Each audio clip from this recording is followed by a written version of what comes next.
오늘 함께 볼 하나님의 말씀은 여호수아 24장 14절에서 18절까지 말씀입니다. 제가 가진 성경으로 구약 357페이지쯤에 있습니다. 다 찾으셨으면 함께 한 절씩 교독하고 마지막은 합독하겠습니다. 제가 먼저 14절 읽겠습니다. 그러므로 이제는 여호와를 경외하며 온전함과 진실함으로 그를 섬기라. 너희의 조상들이 강 저쪽과 애굽에서 섬기던 신들을 치워버리고 여호와만 섬기라.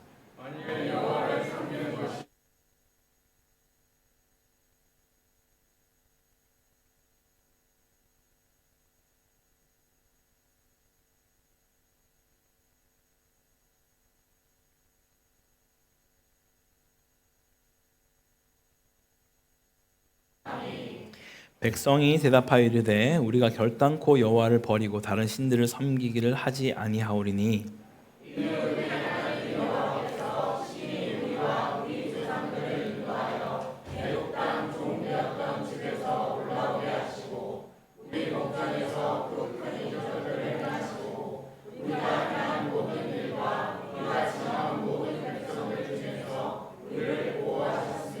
함께 읽겠습니다. 여호와께서 또 모든 백성들과 이 땅에 거주하던 아모리 족속을 우리 앞에서 쫓아내셨음이라.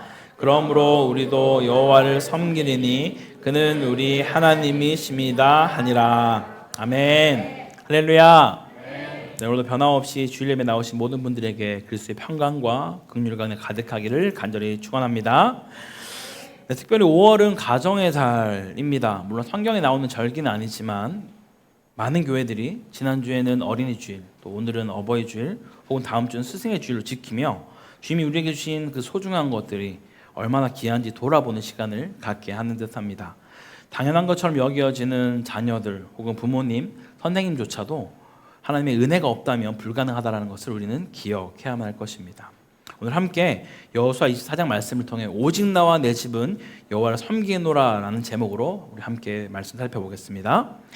몇 해 전 우리가 잘 알고 있는 한국 지성의 대표이자 또 시대의 지성이라고 칭송받았던 고 이어령 교수님이 주님의 부르심을 받았습니다.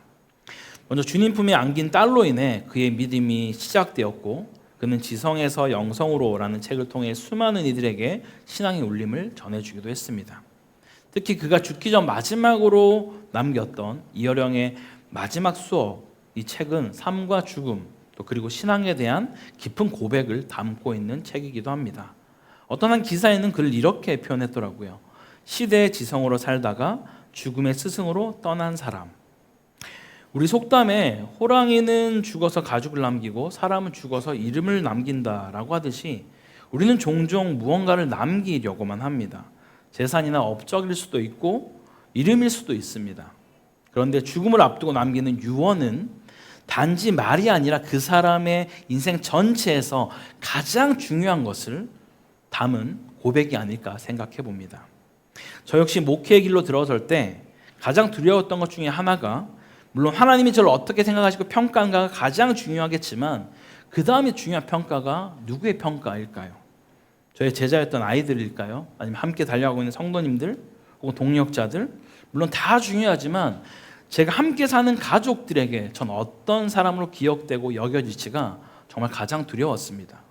특히 주님이 주신 귀여운 제 딸이 살아가면서 저를 보고 예수님을 더 믿게 될지 아니면 예수님과 더 멀어지게 될지 그게 가장 큰 두려움이자 기도 제목입니다. 더 나아가 저의 죽음 이후 우리 가족의 신앙이 어디로 흘러가게 될지 생각하면 지금 내가 어떤 믿음의 삶을 살고 있는가를 더욱 중요하게 생각하게 됩니다. 그래서 저는 날마다 두렵고 떨림으로 하나님을 경외하고 코람데오의 정신으로 하루하루를 살아가야겠다라고 다짐하며 살고 있습니다. 그런 점에서 오늘 여호수아의 마지막 고백은 우리에게 단순한 유언이 아니라 가장 중요한 인생의 고백으로 다가오는 것이죠. 오직 나와 내 집은 여호와를 섬기겠노라 라는 고백 말입니다. 이 말씀을 통해 하나님은 오늘 우리에게 무엇을 남기고 무엇을 선택하며 무엇을 섬길 것인가를 묻고 있다라는 것이죠. 함께 같이 말씀을 계속 살펴보겠습니다. 24장 말씀이 이미 알고 계신 대로 여호수아가 이 죽음을 앞두고 모든 백성을 세겜으로 소집하여서 그들에게 전하는 마지막 설교의 내용이 바로 이 본문입니다. 그래서 그런지 하나하나 다 주옥 같은 메시지로 가득 차 있어서 어느 것 하나 중요하지 않은 내용이 없을 정도로 참 귀한 메시지들을 백성들과 또 우리에게 들려주고 있습니다. 크게는 이 내용을 두 단락으로 나눠볼 수 있는데 전반부는 1에서 13절까지이고 후반부는 나머지 내용 전부입니다. 특히 전반부의 내용은 어찌 보면 정말 힘들게 애굽 생활을 나와서 광야의 기나긴 시간들을 보내고 이제 좀 전쟁을 끝내놓고 겨우 각자의 삶에서 터를 잡아서 살아가는 만큼 정말 수고했고 얼마나 고생했는지를 격려하며 또 위로할 수 있겠지만 여호수아는 그렇게 말하지 않습니다. 오히려 그는 설교를 말할 때도 하나님을 3인칭의 시점으로 말하지 않고 1인칭의 시점으로 내가라는 표현을 반복해서 사용함으로써 하나님이 어떻게 너희 가운데 행하셨는지를 강조하여 말하고 있다는 것이죠. 이들은 선민사상이 가득한 자들이었기 때문에 그런 자들 가운데 너희의 그 뿌리가 그 위대한 믿음의 조상 아브라함으로부터 시작된 것이 아니라 그 이방 땅에서 우상이나 섬기던 그 아버지 밑에 있던 그런 자를 그의 어떠함 때문이 아닌 하나님의 주권으로 그를 선택하여 불러내어서 내가 약속한 이 모든 것을 결국 이루었고 그런 가운데 어떻게 내가 너희를 구원하였고 인도하였는지를 지금 여호수아는 말해주고 있다라는 것이죠. 너희의 위대함과 너희의 강함으로 일들이 된 것이 아니라 나의 주권으로 나의 강한 손으로 일들을 행하였음을 너희는 반드시 기억하라라고 지금 그는 죽음을 앞두고 이 백성들에게 강조하고 있다라는 것입니다. 그러면서 14절 하반절부터는 무엇을 강조하며 말합니까? 그러니까 너희는 이제 여호와를 경외하며 온전함과 진실함으로 그를 섬겨라 라고 말하죠. 너희 조상들이 강 저쪽과 애굽과 이 땅에서 섬기는 그런 모든 신들을 버리고 오직 여호와 하나님만을 경외하며 섬기라고 말씀하고 있습니다. 여기서 여호와를 경외하다라는 것은 하나님의 그 주권과 거룩 앞에서의 우리 삶의 태도를 말하는 것이죠. 늘 우리는 주님을 경외한다라고 말하면서도 조금 더 그렇지 않은 삶을 살아가는 그러한 모습을 우리는 경계해야만 한다라는 것입니다. 두렵고 떨림으로 우리 주님의 주권과 거룩 앞에 겸손히 나아가야 될 줄 믿습니다. 무엇보다 어떤 자세로 나아가야 하는지에 대해 분명히 말씀하고 있는데요. 바로 온전함과 진실함으로 그를 섬기라라고 말하죠. 여기서 온전함은 창세기 17장에 하나님이 아브라함에게 말씀하셨던 너는 내 앞에서 완전하라라는 그 말씀과 같은 뿌리의 그 단어를 사용하고 있습니다. 이 말의 뜻은 흠없고 완전한 상태를 말하는데요. 즉 하나님 앞에서 이 내면과 외면이 일치된 모습을 보이라고 말하는 것입니다. 이 진실함도 마찬가지인데요. 거짓이 없는 상태를 말하는 것이죠. 즉 이 말은 부모된 우리가 하나님 앞에서 온전하고 진실하게 산다라는 것은 말이 아닌 삶으로 하나님을 경외하고 섬기는 것이다 라는 것을 우리에게 강조하고 있다라는 것이죠. 그러기 위해 가장 먼저 요구되는 것이 있습니다. 바로 옛 신들을 버리라고 말씀하죠. 애굽에서 강 저편에서 섬기던 신들, 즉 과거의 삶에서 물려받은 그 우상들을 이제는 치워버리라고 말씀하는 것입니다. 여기서 이 치워버리다라는 단어의 온전한 의미는 완전히 제거하고 끊어버리는 것인데 여기서 그냥 단순히 안 보이게 하는 정도뿐만이 아니라 애초에 건의해서 제거하라는 것으로 지금 말씀하고 있다는 거예요. 왜 이런 말을 지금 강력하게 말하고 있는 것일까요? 왜냐하면 이 이스라엘 백성은 단 한 번도 하나님을 떠나지 않았습니다. 하나님을 늘 섬겼습니다. 그런데 왜 이렇게 너희에게 있는 우상을 치워버리라고 말하고 있는 것일까요? 그들은 늘 하나님과 우상을 겸하여 섬겼기 때문입니다. 늘 하나님을 섬기는 것처럼 살았지만 늘 그들 안에 자신의 만족과 유익을 채워줄 수 있는 그런 우상들을 함께 겸하여 섬겼다라는 것이죠. 이제는 그런 모습에서 제발 벗어나라라고 말하고 있는 것입니다. 오직 여호와 하나님만을 섬기라고 그렇게 권면하는 것이죠. 그런데 이 메시지가 오늘날을 살아가는 우리에게도 동일하게 적용된다는 사실을 여러분 아십니까? 지금 내 삶에 치워버려야 할 그 옛신은 어떤 것일까요? 우리가 버려야 할 그 우상들은 무엇일까요? 늘 말씀드리지만 우리 중에 실제로 뭔가 우상을 만들어 섬기는 분은 아마 거의 없을 겁니다. 혹시 있으세요? 없으실 거예요. 물론 우리 주변에 중국 문화의 가운데 있거나 혹은 저 발리만 가도 정말 많은 우상들이 있긴 합니다. 일본에 가도 사람 수보다 많은 게 우상이라고 말할 정도로 그렇게 섬기는 자들도 있습니다. 하지만 우리가 이 땅에서 지금 우리에게 말하는 그 우상은 눈에 보이지 않는 것들을 말하는 것이죠. 하지만 그 우상이 내 삶을 장악하고 이끌어가는 것이 바로 우리 안에 우상이 된다는 겁니다. 세상의 가치관으로부터 오는 수많은 것들, 때로는 돈과 성공, 또 우리 자녀들, 특히 우리 자녀들의 어떤 성적이나 누군가는 사람의 인정과 명예 등에 끊임없이 남들과 비교하여서 더 우월해지려고 하는 그 무엇이 있다면 그것이 내 안에 우상일 수 있다라고 성경은 말하는 것이죠. 그러니까 왜 이것을 치워버려야 할까요, 여러분? 왜냐하면 그것이 바로 우상이면서 곧 그 우상이 내 삶의 가치요, 기준이 되기 때문입니다. 그렇게 내 삶의 가치가 되고 기준이 된 것이 결국 우리 자녀들에게 물려주는 신앙의 유산이 되어버린다는 거예요. 올바른 신앙 유산이 아니라 그릇된 신앙 유산이 자녀들에게 흘러갈 수 있다라는 것입니다. 그래서 매 순간 우리의 삶의 현장에서 우리 가운데 있는 그 이방신을 치워버리고 무엇보다 23절 말씀에 보면 우리의 마음이 여호와를 향해 있어야만 한다라고 말씀하는 것이죠. 할렐루야. 겉으로 마치 우상을 안 섬기는 것처럼 하고 있지만 우리는 충분히 하나님을 섬기는 것처럼 보이면서도 우상을 섬길 수 있는 자들이라는 것을 잊지 말라라고 말하는 것이죠. 내 마음 안에 진짜 하나님이 누구인가를 우리 본인은 알고 있다라는 겁니다. 내가 더 신뢰하고 있고 더 믿고 있고 더 나에게 복음 같은 그 하나님이 우리가 믿어야 할 그 하나님이 아니라면 치워버리고 오직 하나님만을 믿으라고 우리에게 권면하는 것입니다. 종종 우리 신앙생활에서 우선순위라는 말로 우리 믿음과 사랑의 대상이신 하나님을 우리가 표현할 때가 있습니다. 하나님이 최우선, 가장 먼저여야 한다라는 것이죠. 물론 맞는 말입니다. 하나님이 당연히 가장 먼저야만 합니다. 하지만 여호수아는 너희가 하나님을 가장 먼저 섬겨라 라고 말하지 않고 오직 하나님만을 섬기라고 말하는 것이죠. 이게 무슨 말입니까? 제가 종종 예를 들었죠. 제가 만약 사랑하는 아내에게 여보 내가 정말 당신을 가장 사랑해, 정말 가장 최고만 제일 사랑해 라고 얘기를 하고 근데 내가 두 번째로 사랑하는 사람이 있어. 하지만 당신이 처음이니까 괜찮지? 라고 말한다면 당장 이혼당하겠죠. 근데 마치 우리가 신앙생활을 하나님 앞에 그러한 모습으로 정말 하나님 제가 정말 사랑합니다. 하나님 제 삶의 최고 우선순위 1번입니다. 그런데 2번도 좀 있고요. 돈이 2번이고 명예가 3번이고 이 정도는 괜찮지 않습니까, 주님? 주님 1번이라니까요. 라고 말하는 모습을 지금 그렇게 하지 말라라고 우리 가운데 말하고 있다라는 거예요. 그럼 이 말씀을 들은 이스라엘 백성들은 다시 한번 결단하고 그들의 신앙을 재정비를 하게 되죠.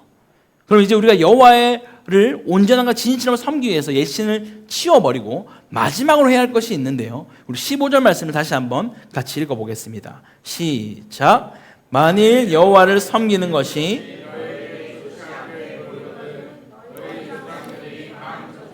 섬기던 신들이든지 또는 너희가 거주하는 땅에 있는 아모리 족속의 신들이든지 너희가 섬길 자를 오늘 택하라. 오직 나와 내 집은 여호와를 섬기겠노라 하니. 아멘.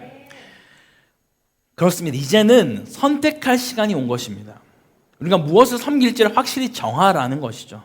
이스라엘 백성들에게 요구한 것은 이 바알과 여호와 사이에 중립지대가 없다라고 지금 선포하는 거예요. 또한 우리에게는 세상 하나님을 겸하여 섬길 수 없다라고 말하는 것이죠.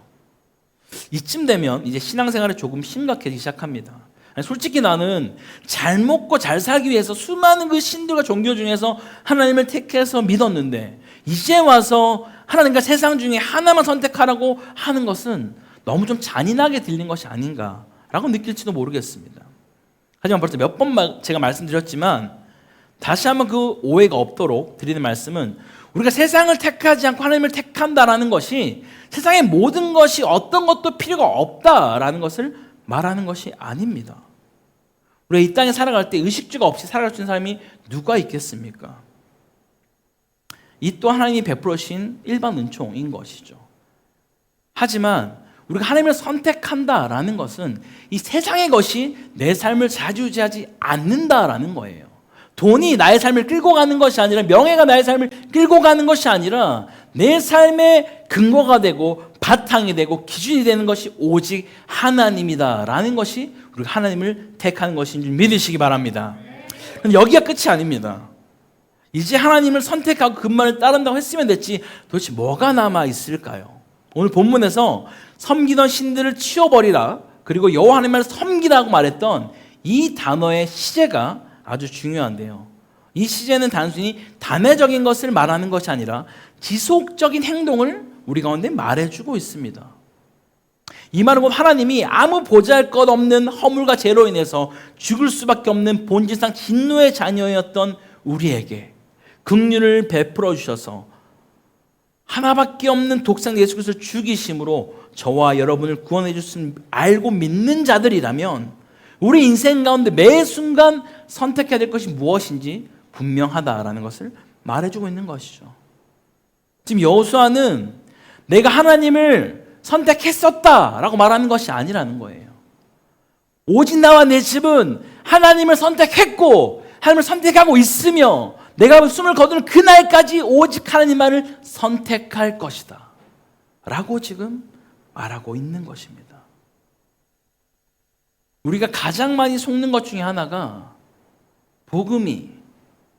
복음으로 내 삶이 새롭게 되는 것이 마치 신앙의 첫 어떤 관문인 것처럼 여겨질 때가 참 많이 있습니다. 그냥 처음 새가족으로 왔을 때 공부하고 배우는 것이 복음이라고 생각할 때가 많은데 그렇지 않다라는 거예요. 목사인 저조차도 주님 오실 그날까지 끊임없이 복음을 붙들고 살아가지 않으면 어느 순간 내 삶의 주인이 내가 되어 있는 것을 우리는 발견하게 된다라는 겁니다.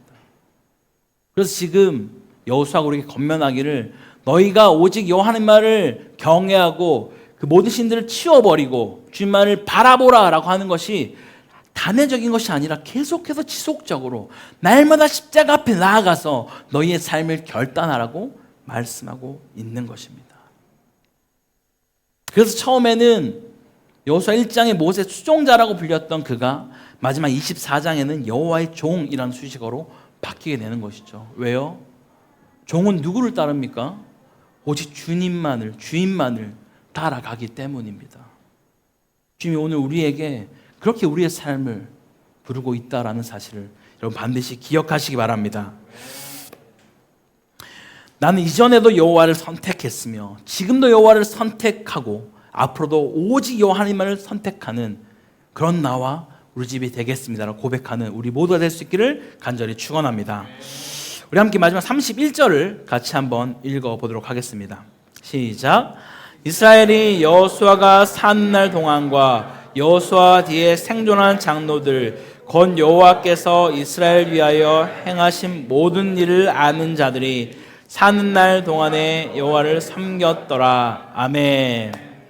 여러분 보십시오. 여호수아가 끝까지 그가 타협하지 않고 죽음을 거는 그 순간까지 주님을 섬기겠다라고 살았더니 어떤 결과가 일어나죠? 그가 죽은 이후에도 그 일을 하는 모든 자들이 여호와 하나님만을 섬겼더라라고 말하는 것입니다. 여러분 우리는 매 순간 이 땅 가운데서 선택하는 삶을 살아가죠. 우리 부모된 자로서 우리가 예배를 소중히 여기고 하나님의 말씀을 사모하고 기도의 자리로 나아가서 선택할 때마다 그 신앙의 유산이 우리 자녀 가운데 흘러가고 있다는 것을 말씀하는 것입니다. 그러면서 16절부터 18절까지 백성들이 반응합니다. 이런 모습을 보고 우리가 결단코 여호와를 버리고 다른 신들을 섬기는 것을 하지 않겠습니다 라고 여호수아 앞에 그렇게 고백하죠. 물론 단 한 번도 그러지 않은 채로 살아간 것은 아니지만 이런 고백을 할 수 있다는 것이 정말 고무적이지 않겠습니까? 우리 이 땅 가운데에서 먼저 믿은 부모된 자로서 우리가 이 가정의 달에 과연 자녀들에게 어떤 모습으로 여러분 그것이 흘려 보내주시겠습니까? 우리 가운데 주님은 무엇을 요구하고 있겠습니까? 내가 경험한 하나님, 내가 섬기는 그 하나님이 우리 자녀들의 하나님이 되고 자녀들의 피난처요 반석이 되어지는 우리 모두가 될 수 있기를 간절히 축원합니다. 우리 사랑하는 코타키마을 한인교회 성도 여러분, 오늘 우리도 끊임없는 선택의 순간에 서 있습니다, 여러분. 무엇을 선택하고 무엇을 섬길지 우리는 결정해야만 하는 것이죠. 어떤 신앙을 자녀에게 물려주시겠습니까? 우리가 무엇을 경외하고 섬기며 사는지는 우리의 삶을 보면 알 수 있다라는 거예요. 바로 근데 자녀들이 우리의 삶을 바라볼 때마다 살아계신 하나님을 발견할 수 있는 우리 모두가 되기를 간절히 소망합니다. 이 땅의 예신과 우상들을 섬기는 자가 아니라 하나님 외에는 모든 것을 배설물로 여기고 치워버리며 오직 하나님만을 섬기며 선택하며 살아가는 나와 또 우리 집이 되어지는 우리 모두가 될 수 있기를 주님으로 간절히 축원합니다. 우리 함께 같이 기도하기 원합니다. 정말 이 말씀을 기억하면서 주님, 우리 가정이 정말 온전함과 진실함으로 오직 여호와 하나님만을 섬기며 나아가는 그런 복된 가정으로 주님 인도하여 달라고 함께 기도합시다. 내 삶 속에 하나님보다 더 사랑하고 의지했던 그 우상들을 주님 이 시간 발견하게 되어진다면 다 치워버리고 오직 주님만을 바라보며 섬길 수 있는 그러한 자들로 우리의 삶을, 우리의 가정을 인도해 달라고 우리 함께 주님 한번 같이 기도하겠습니다. 주여! 하나님 아버지 감사합니다. 이 시간 우리 여호수아의 말씀을 통하여서 이 가정의 달에 정말 우리가 이 땅 가운데 부모된 자로서 먼저 믿는 자로서 자녀들에게 어떤 모습을 우리가 보여줘야 할지 또 이 시간 말씀을 통해 살펴보았습니다. 오직 나와 내 집은 여호와를 섬기겠다 말씀 고백하는 그 고백이 우리의 삶의 고백이 되게 하시고 우리가 살아가는 모든 영역마다 그렇게 내가 다른 것과 타협하며 살아가는 자가 아니라 오직 하나님 한 분만을 섬겨 나갈 수 있도록 인도하여 주시옵소서. 하나님 내 삶의 최고 우선순위라 말하며 다른 것을 두 번째, 세 번째로 그렇게 품고 나가는 자가 아니라 내 삶의 유일한 근거요 유일한 기준이 바로 주님만이 될 수 있도록 인도하여 주시옵소서. 주님, 그래서 온전함으로 내 내면과 겉이 똑같은 그런 삶의 모습으로 살아가게 하여 주시고 거짓이 없는 그런 삶으로 우리가 이 땅 가운데 살아갈 수 있도록 도우시고 통치하여 주시옵소서. 아버지, 우리가 이 땅 가운데 하나님보다 더 사랑하고 더 의지했던 것들, 그 우상들을 내려놓기 원합니다. 아버지, 그 모든 것들이 정말 주님 앞에 부질없음을 알고 온전히 주님 안에서 정말 영원한 것을 주님만을 바라보며 하나님만을 의지하며 나갈 수 있도록 도우시고 통치하여 주시옵소서. 아버지, 곳에 있는 모든 자들이 주님 한 분만을 바라보며 섬기며 나아갈 수 있는 그런 복된 가정으로, 아름다운 가정으로, 명문 가문으로 도우시고 통치하시고 역사하여 주시옵소서. 그냥 찬양과 역사 인도하여 주옵소서. 사랑하는 풍성하신 하나님 아버지, 오늘 여호수아의 마지막 고백을 통해 우리에게 다시금 믿음의 결단을 촉구해 주심에 감사드립니다. 하나님, 우리의 삶이 말뿐만이 아니라 진실하고 온전한 마음으로 주님을 섬기는 자가 되게 하여 주시옵소서. 우리 가정이 하나님을 믿고 따르는 믿음의 본이 되게 하시고 그 신앙이 자녀들에게 이어지는 복된 믿음의 명문 가문으로 인도하여 주옵소서. 혹시 우리 안에 여전히 하나님보다 더 사랑하고 의지하는 우상이 있다면 깨닫게 하시고 그 모든 예신들을 끊어내고 오직 여호와 하나님만을 섬기는 순결한 믿음을 회복하게 하옵소서. 무엇보다 우리의 마음이 주기를 향하게 하시고 그 마음이 세상에 흔들리지 않도록 붙들어 주옵소서. 이 시대 가운데 우리 각 사람이 여호수아처럼 믿음의 고백을 하며 살아가는 하나님의 사람들이 되게 하시고 우리 교회와 모든 가정이 오직 여호와 하나님을 섬기는 가정으로 인도하여 주옵소서. 이미 우리의 삶에 역사하시고 계신 줄 믿사오며 이 모든 것 살아계신 예수 그리스도 이름으로 기도드립니다. 아멘.